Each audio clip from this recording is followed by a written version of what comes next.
Hello, YouTubers, friends, compatriots, bootlickers, shills, desolators, peasants, vassals, minions. I'm a useful idiot. Welcome. And let's talk about Iraq, because certainly Western media doesn't want to talk about Iraq anymore. The last thing I saw on national news is generally just the continuing car bombs, and suicide bombers, and firefights. But let's remember that Al-Qaeda is slowly taking over parts of Iraq. So as the story left off several months back, and I did a video on this, we have Al-Qaeda taking over parts of just to the west of Baghdad, Fallujah and Ramadi. And now we have Al-Qaeda attacks all up and down the north corridor above Baghdad, north of Baghdad.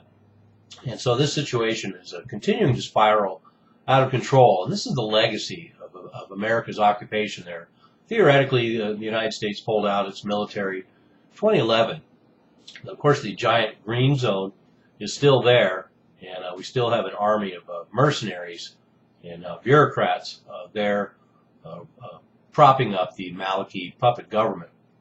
And Maliki is just what the United States essentially did is go into the country and switch the dynamics. So we used to have the minority Sunnis in power overlooking the majority Shia, and now the tides have been turned, and it just unleashes all the Shia versus Sunni dynamics that were held in check by strongmen all across the Middle East. And once that authoritarian power is removed, of course, all these sectarian strife comes out, and we've seen Iraq descend in that ever since the United States first got there. So we have 10 years of sectarian violence and a near civil war in Iraq, and now we're going to see another 10 years of it or more.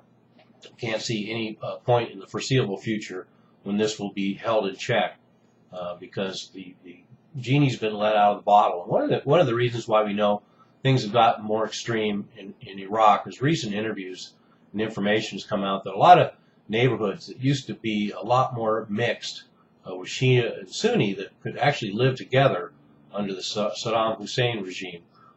Most of these areas have been purged, and now we have all these areas that are segregated all over the country, and this will only exacerbate the situation as this isolation continues.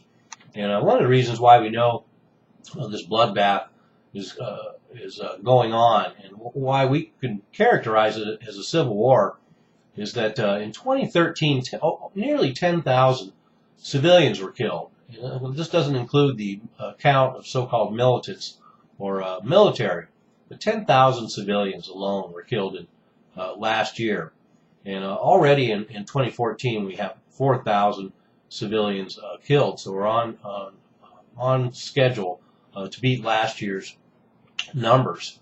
And just in April 2014, leading up to these new elections, we have 900 civilians killed.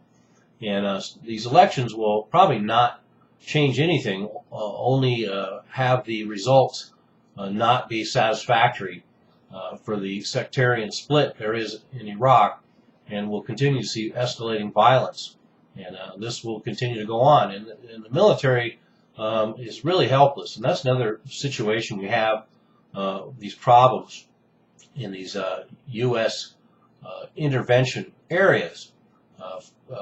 Afghanistan has the same problem. There really is no effective military police in spite of all our best efforts. There had to be the will, and there really wasn't.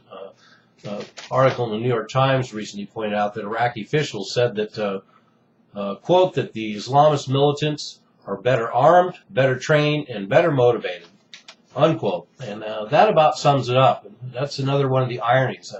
The United States spent 10 years basically removing all the weapons that Iraq had bought from Russia, replaced them with American weapons, and now we find the Iraqi army outgunned by Al-Qaeda returning from Syria, the same ones that the United States and Israel and Saudi Arabia armed. So oddly enough, the Al-Qaeda elements that the U.S. is responsible for arming are now going back into Iraq and are better trained, better motivated, and better armed than the Iraqi army, trained by and armed and motivated by the United States. So a sad commentary there. But anyway, this was pretty much inevitable.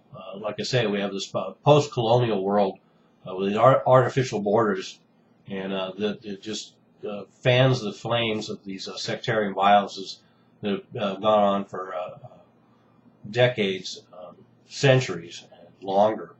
And so Iraq will probably continue to descend into chaos, and there's not much you can really add to it, other than the fact that certainly Iraq has returned to a near authoritarian state, just like it was under Saddam Hussein, just with different trappings. An unfortunate outcome of all the blood and treasure spent by the United States in that country. I'm a useful idiot. Don't you be one too.